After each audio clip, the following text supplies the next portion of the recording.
Dana, whenever you're ready.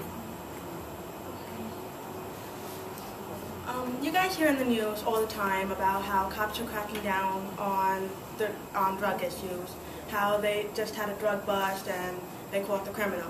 So why is it that so many people still have access to drugs? Because it's not, there's more to the problem than that. If a 14-year-old girl can have 4 contacts on her phone saying, weed guy 1, weed guy South Bronx, weed guy North Manhattan, something like that, then obviously there's a problem, because these young teenagers are able to get the drug dealers to sell them stuff, but the cops can't. My name is Dana Galarza, and I'm in the Criminal Justice Group, and today I would like to talk to you about the war on drugs. The war on drugs has lasted for over 40 years and has negatively impacted America in many ways. This topic is important because many people are facing and suffering through addiction, and it in fact impacts them in many ways and mostly destroys their lives. By the end of my speech, I would like you to be convinced that the police need a better strategy to deal with this problem. I would like to talk to you about how police ineffectiveness in the war on drugs prolonged its duration, and improvements of strategies should be made to end this war. First, I'm going to talk to you about police ineffectiveness in the war on drugs. Firstly, what is the war on drugs?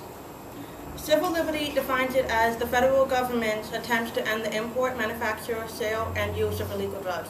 These drugs include marijuana, cocaine, ecstasy, which are the most popular. Basically, there has been an increase of sale and use since the declaration of the war on drugs.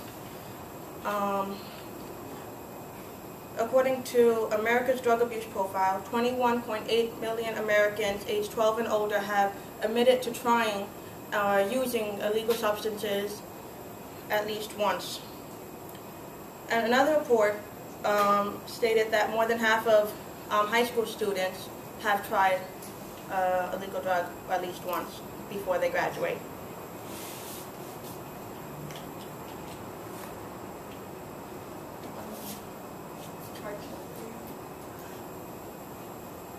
What happened to the chart?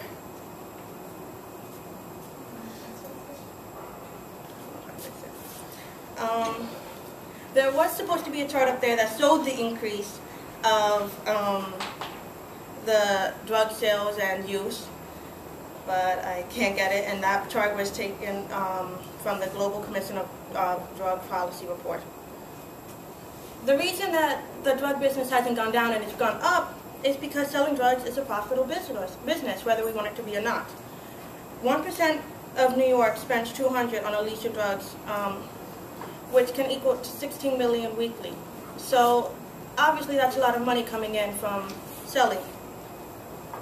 10 million of hardcore consumers, I got this from pbs.org,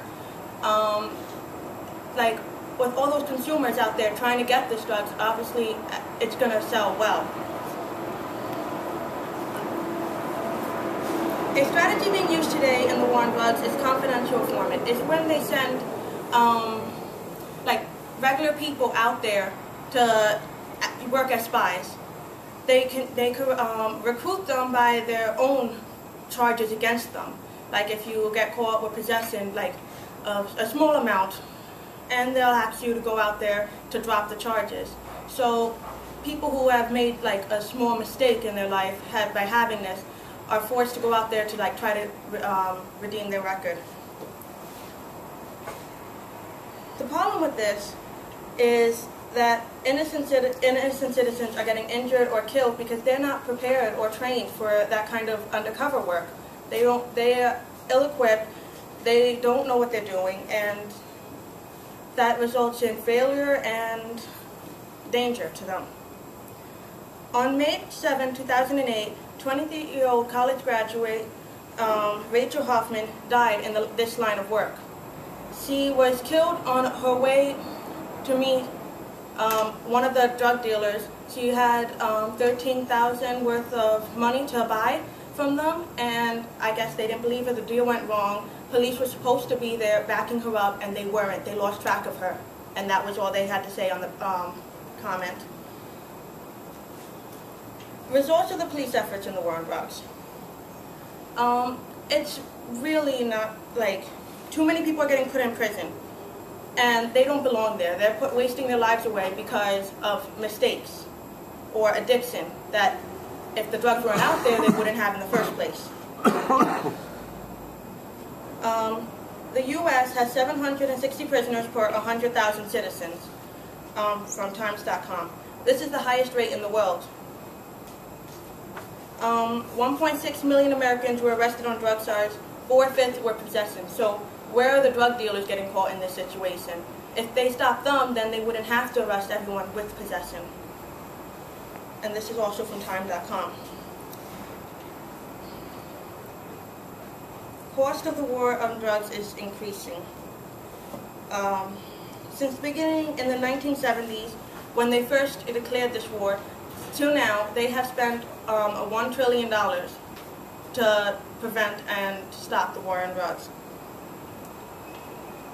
I think I can get the chart. But there was a chart that showed the exact numbers, you know, that they were increasing. Sorry. So we can see that the war on drugs is a big problem today, but what can be done to end the war? Improvements of strategy should be made to end the war. Like more undercover officers, people who are highly equipped and trained for this sort of job, and larger groups. Like the undercover officers that go out there, they say they work in 1 or 2 pairs, but the people that they're dealing with are in large groups themselves. So not only does that put suspicion on them because they're not in large groups, but it also makes them outnumbered and they're not protected against them. And the stress is really horrible for them because they don't have many of them, and they don't let them leave, and that, like, it doesn't motivate anyone else to join because they know that once they get in, they can't get out. And they should also have longer training periods instead of the 1 more month that New York uses to train them how to do undercover work. Also, they should reduce possession charges because many people are being arrested for just possession, and I don't believe that is right because it's like 3 strikes and you're out, and 3 times for possession you're in prison, and that's how the prisons are getting overflowed. And the arrest for possessions are really wasting the police's time because they're not focusing on the main source, getting to the top and stopping them from there. Thank you.